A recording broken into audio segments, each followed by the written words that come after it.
أهلا بكم.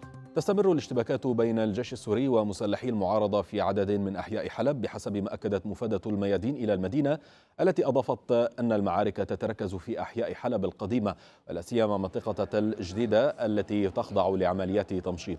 أما في تل رفعت وعندان بريف حلب فقد استهدف الجيش السوري تجمعات للمسلحين ومستودعات للأسلحة.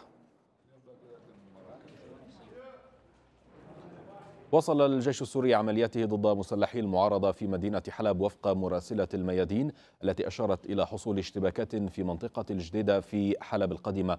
وذكرت وكالة سانا أن الجيش أوقع خسائر بشرية في صفوف المسلحين في حي الأنصاري في المدينة. كذلك شهد حي سيف الدولة اشتباكات بين الطرفين إضافة إلى أحياء الهلك وسليمان الحلبي ودوار الجندول وفق سانا. المواجهة في حلب شملت أيضا ريف المدينة ولا سيما منطقتي عندان وتل رفعت. مفادة الميادين إلى حلب أجري دندش والمصور غسان النجار جلا في أحياء المدينة القديمة ووكبات تعقب الجيش السوري للمجموعات المسلحة.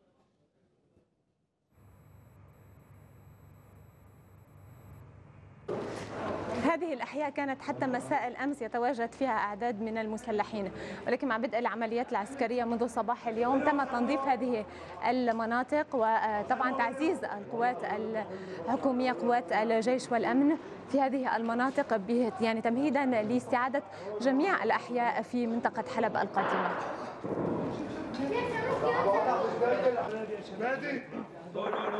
الشباب جوا حبيبي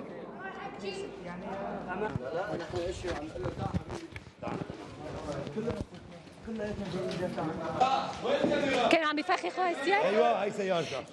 غسان، هذه السيارة كان يتم الإعداد لتفخيخها كما يبدو منها.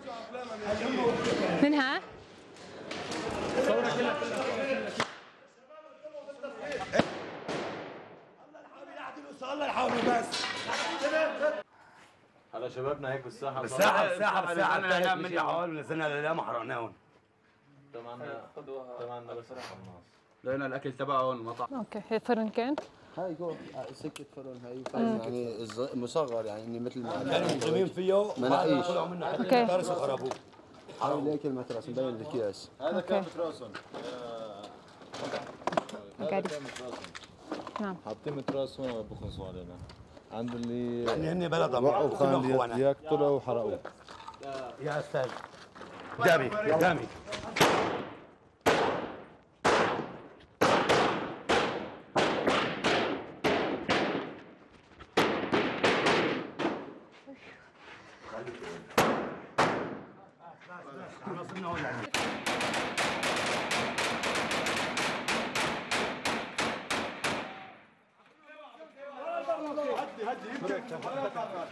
تخديرك بارود ان شاء الله من مكان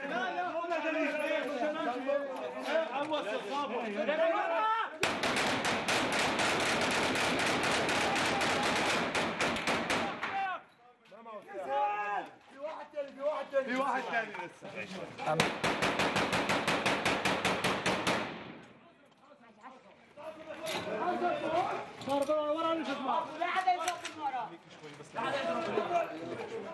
شوفوا يا شباب هون في قنابل يدوية.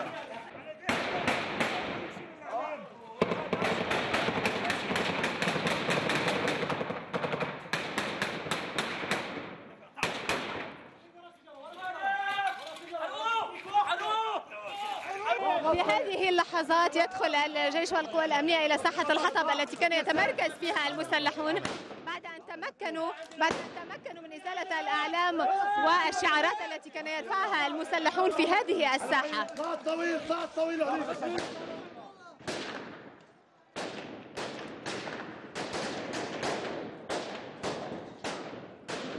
يتم تمشيط هذه الساحة في هذه اللحظات.